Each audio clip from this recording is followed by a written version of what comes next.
High বন্ধুরা, বৈশাখী রান্নাঘরে আপনাদের সবাইকে স্বাগত। আশা করি সবাই ভালো আছেন, সুস্থ আছেন। আজকে আমি একটা নতুন রেসিপি আপনাদের সঙ্গে শেয়ার করতে চলে এসেছি, আলুর কুলচার রেসিপি। এই রেসিপিটি আপনারা খুব সহজেই বাড়িতে বানিয়ে ফেলতে পারবেন, আর খেতেও কিন্তু খুব সুস্বাদু। প্রথমে আমি এখানে ময়দা নিয়ে নিয়েছি, 500 গ্রাম ময়দা নিয়েছি। তার ভিতরে পরিমাণ মতো লবণ দিয়ে দিলাম। লবণটা ভালো করে ময়দার সঙ্গে মিশিয়ে নেব। এবার মধ্যিখানটা ফাঁকা করে দই দিয়ে দিয়েছি, বেকিং সোডা, বেকিং পাউডার দিয়ে চামচ দিয়ে একটুখানি নেড়ে রেখে দেবো 5 থেকে 6 মিনিট। এই দেখুন কেমন ফুলে উঠেছে। এবার আমি ময়দা ভালো করে দইয়ের সঙ্গে মিশিয়ে নেব, আর এর ভিতরে অল্প একটু সাদা তেল দিয়ে দিলাম। সাদা তেলটা দিয়েও ভালো করে মিশিয়ে নেব। হাত দিয়ে ভালো করে মিশিয়ে নিতে হবে, না হলে দলা দলা হয়ে থাকবে। ময়দার সঙ্গে ভালো করে দই আর তেল মিশিয়ে নিয়েছি, যে মেশানো হয়ে গেছে। এবার আমি অল্প অল্প জল দিয়ে ময়দা মেখে নেব। আর ময়দা কিন্তু আমি খুব শক্ত করে মাখবো না, নরম করে মাখতে হবে, খুব বেশি শক্ত হলে হবে না। এই ময়দার ডোটা একটু নরম করেই মেখে নিতে হবে।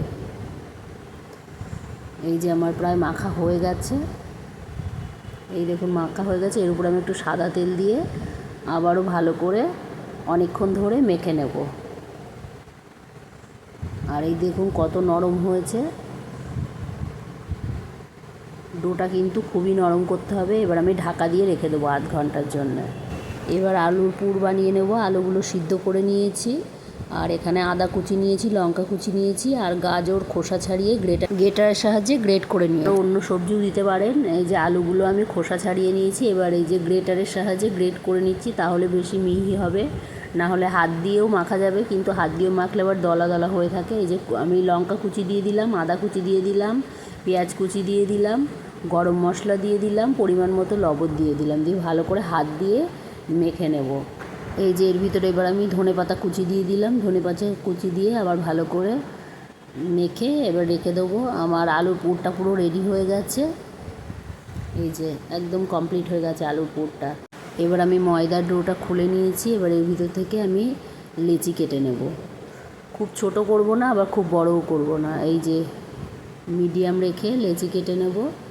লেচি কাটা হয়ে গেছে। এবার আমি হাত দিয়ে গোল গোল করে নেব। এই যে হাত দিয়ে গোল গোল করে নিয়েছি। এবার আমি পুরগুলো ভরে নেব। এই যে হাতের সাহায্যে বাটির মতো করে এর ভিতরে পুর দিয়ে মুখগুলো এক জায়গায় করে এই যে এইভাবে গোল করে নিতে হবে। এইভাবে আমি সব পুরগুলো ভর্তি করে নেব। এই যে দেখুন সব পুরগুলো আমি এইভাবে ভর্তি করে নিয়েছি। আর এই যে সব পুরগুলো আমার ভরা হয়ে গেছে। অল্প একটু তেল দিয়ে এবার আমি বেলে নেব। এর উপরে ধনেপাতা আর কালো জিরে দিয়ে দিয়েছি। এই যে আমি এরকম লম্বা লম্বা করে বেলে নিয়েছি। আপনারা চাইলে গোল করেও বেলে নিতে পারেন, যার যেরকম ইচ্ছা সে সেরকম শেপ দিয়ে বানিয়ে নিতে পারেন। এই যে আমি এইভাবে আমি অনেকগুলো তৈরি করে নিয়েছি। এবার আমি কড়া ওভেনে বসিয়ে দিয়েছি। কড়া গরম হয়ে গেছে, ওর ভিতরে একটু জল দিয়ে আমি কুলচাটা দিয়ে দিলাম, দিয়ে ঢাকা দিয়ে দেবো। দিয়ে 4-5 মিনিট পরে একটু উল্টিয়ে দেবো। দিয়ে দেখুন কত সুন্দর ফুলে উঠেছে। এবার আমি উপর থেকে একটু বাটার দিয়ে দিলাম, আবার উল্টিয়ে দিলাম, দিয়ে আবার ভালো করে চামচ দিয়ে কিংবা খুন্তি দিয়ে কিংবা ব্রাশ দিয়ে আপনি বাটার দিয়ে ভেজে নিলেই এই যে একদম পুরো রেডি হয়ে গেছে আলুর কুলচা। এইভাবে আমি আরও তৈরি করে নেব। আর খুব সুন্দর কিন্তু ফুলে উঠেছে। ওপর থেকে একটু বাটার দিয়ে এপিট এপিট করে ভেজে নিলেই পুরো কুলচা রেডি হয়ে যাবে। এই যে পুরো রেডি হয়ে গেছে। এইভাবে আমি আরও অনেকগুলো তৈরি করে নিয়েছি।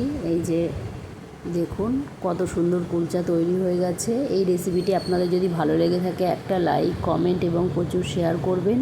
আমার এই চ্যানেলে যেই বন্ধুরা নতুন সাবস্ক্রাইব করে দেবেন, পাশের বেল আইকনটি প্রেস করে দেবেন নতুন নতুন রেসিপির ভিডিও পেতে। আর আপনারাও বাড়িতে এইভাবে তৈরি করে দেখুন, খেতে কিন্তু খুবই সুন্দর হয়। আর দেখুন ভিতরে পুরটা কত সুন্দর, পুরটা ছড়িয়ে গেছে চারি সাইডে। এই যে দেখুন আজকে এই পর্যন্তই। আবার অন্য কোনো দিন অন্য কোনো নতুন রেসিপি নিয়ে চলে আসবো। আপনারাও বাড়িতে তৈরি করে দেখুন, কেমন লাগলো অবশ্যই কমেন্টে জানাবেন।